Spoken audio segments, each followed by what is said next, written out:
Xeyirli olsun uşaqlar. 7-ci sinif şagirdləri üçün kiçik summativ qiymətləndirmə 6-nın, yəni sonuncu kiçik summativ qiymətləndirmənin A variantının izahlarını paylaşacağıq. Birinci sualda deyir, maqnit induksiyanın vahidi hansıdır? Əlbəttə ki, Tesla. Maqnit tərəfindən cəzb olunmayan maddələrdir. Maqnit tərəfindən cəzb olunmayan maddələr, birincisi şüşə, dəmir maqnit tərəfindən cəzb olunur və digəri misdir. Şüşə və mis yerləşir 1 və 3 B variantında. Maqnitlərə aid deyil, aid olmayan təbii və süni maqnitlər, bunlar maqnitlərə aiddir. Müsbət və mənfi olmaqsa bunlar maqnitlərə aid deyil. 1 və 3 A variantı. Dördüncü suala baxaq. Dördüncü sualda şəkildəki maqnit kənardakı maqnitləri cəzb edir. Maqnitlərin 1 və 2 uclarının qütblərini təyin edin. Deməli, şəkildəki maqnit digər qütbləri cəzb edir. Cəzb edirsə demək ki, əks işarəli maqnitlərdir. N burada S yerləşib, S demək ki, burada N yerləşib. Birinci qütbdə S, ikinci qütbdə N. Doğru cavab B. Beşinci sual. Naqildəki gərginliklər arasında hansı münasibət doğrudur? Fikir verək, əvvəlcə necə birləşmədir? Görürük ki, bu paralel birləşmədir. Və paralel birləşmədə gərginliklər bir-birinə bərabər olur. Yəni, U1 bərabər olur U2-yə. Y variantı. Şəkildə təsvir olunan dövrənin ümumi müqaməti nə qədərdir? Rezistorların hər birinin müqaməti 8 ohmdur. R1 bərabərdir 8 ohm. Deməli, digəri də R2 bərabərdir 8 ohmdur.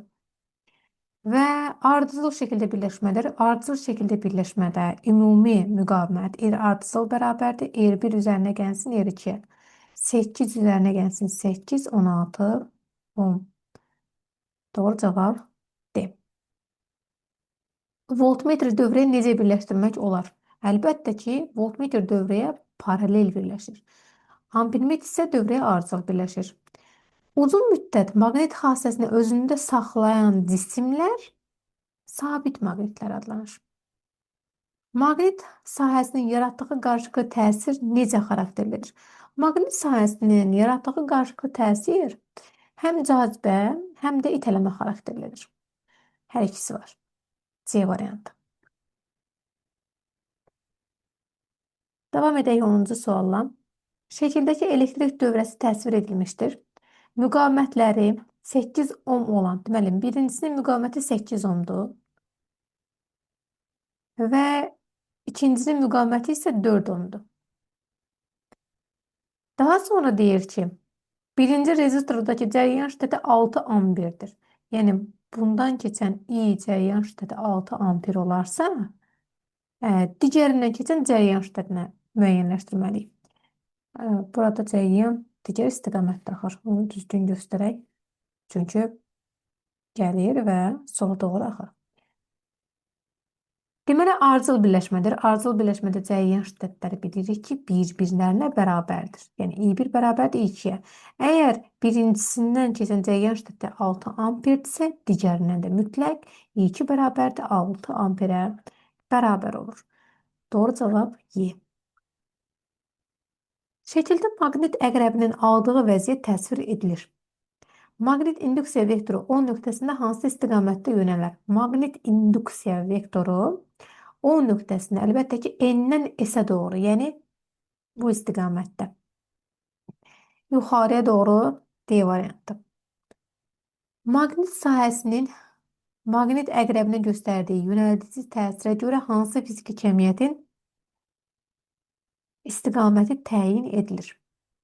Maqnit sahəsinin maqnit əqrəbinə göstərdiyi yönəldici təsirə görə maqnit induksiyasının istiqaməti təyin edilir. 13-cü sual. Maqnit sahəsinin induksiya vektorunun modulu hansı nöqtədə ən kiçikdir? Ən kiçikdir. Mərkəzdən kənarlaşdıqca kiçilir. Ən kənar nöqtədə 3 nöqtəsindədir. Deməli, C variantıdır. Davam edək 14-cü sualla. Gəlin biraz geniş ətraflı izah edim sizə. 14-cü sualda Əvvəlcə arıcıl birləşib. Arıcıl birləşmədə bilirik ki, ümumi müqavimət toplanır. R1 plus R2. Hər bir də R müqavimətə bərabərdirsə, R plus R olur. Bərabərdir 2 yerə. Və I ardıcılda bərabər olacaq. U bölünsün R ardıcıla. U qalır öz yerində, bölürük 2 yerə. Demək ki, ardıcıl birləşmədə cərəyan şiddətimiz U bölünsün 2 yerə bərabər olur. Daha sonra ne edirəm? Mən bunu paralel şəkildə birləşdirirəm. Paralel birləşdirdikdə R paralel bərabərdir. Bilirik ki, R1 vurulsun R2 bölünsün R1 plus R2'dir. İndi R paralel bərabərdir. Hər biri R müqavimətə bərabər olduğuna görə R vurulsun R bölünsün R plus R'i də yazıram 2R. R'lər ixtisar getdi. Qaldı burada R bölünsün 2. Demək ki, R paraleldə R bölünsün 2 olur. Bəs onda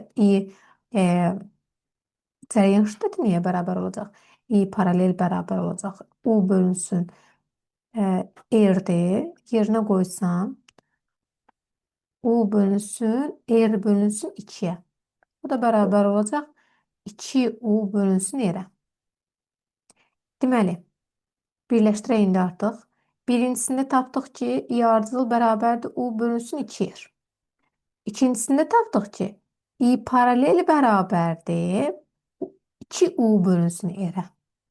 Və bizdən soruşur ki, necə dəyişər? Demək ki, nisbətini tapmalıyıq.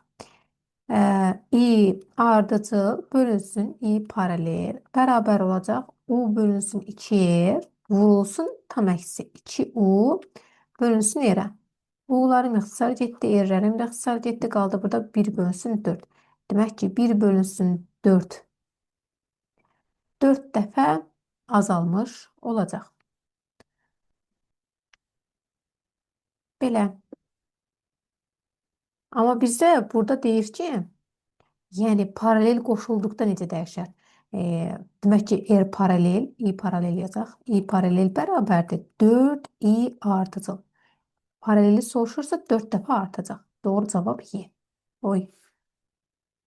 Burada artar dedik. 4 dəfə artacaq. D. Daha sonra davam edək 15-ci sualla. 15-ci sualda bizdən nə istəyir? 100 ohm müqavimətli naqilə, müqaviməti nə qədər olan naqili paralel birləşdirməliyik ki, ümumi müqaviməti 20 ohm olsun. Deməli, R1 bərabərdir 100 ohm. Nə qədər birləşdirməliyəm? Yəni R2 bərabərdir sual işarəsinə. Ümumi müqavimətimiz paralel birləşir də R paralel bərabərdir 20 olsun. Deməli, bilirik ki, düsturumuz R paralel bərabərdir. R1 vurulsun R2 bölünsün R1 plus R2. Gətirib düsturda sadəcə yerinə qoymaq lazımdır. R paralelin yerinə qoyuram qiymətin. Yəni, bax bunu. Qoy göstərək. Bax, bunu gətirirəm, yerinə yazıram. 20 bərabərdir. R1'imiz 100'dür. 100 vurulsun R. Bilmirəm nə qədərdir R2. R1'imiz yenə də 100'dür. Üzərinə gəlsin R2. İndi sadəcə bizdən qalır ki, bu tənliyi həll edək. Aşağıdan yazıram. Deməli, bir-birinə vuraq. 100 R2 bərabərdir. 20'ni 100'ə vurduqda 2000. Üzərinə gəlsin 20 R2. 80 R2 bərabərdir 2000'ə.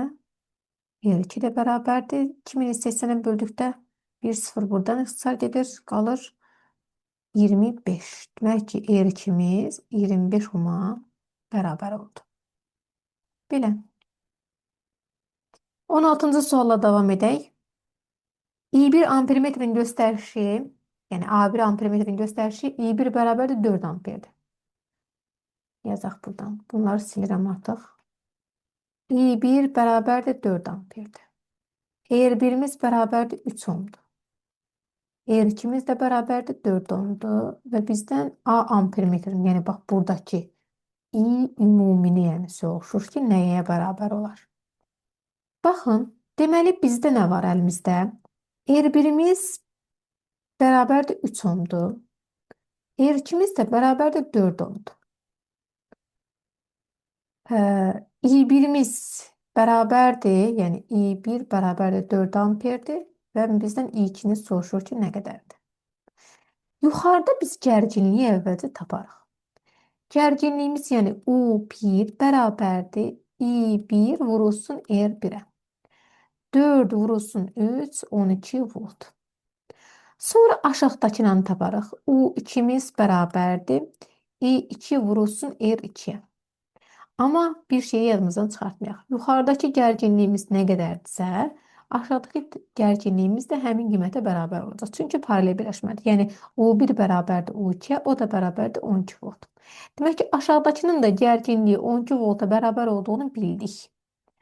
İndi bu bilikdən istifadə edərək artıq A2-ni tapa bilərik. Yəni I2-ni tapa bilərik. Necə taparıq? Deməli, bildik ki, U2'miz bərabərdir 12 voltdur. R2'miz də bərabərdir 4 ohmdur. I2 də bərabərdir U bölünsün R-ə. Yəni 12 bölünsün 4-ə. Bu da edəcək 3 amper.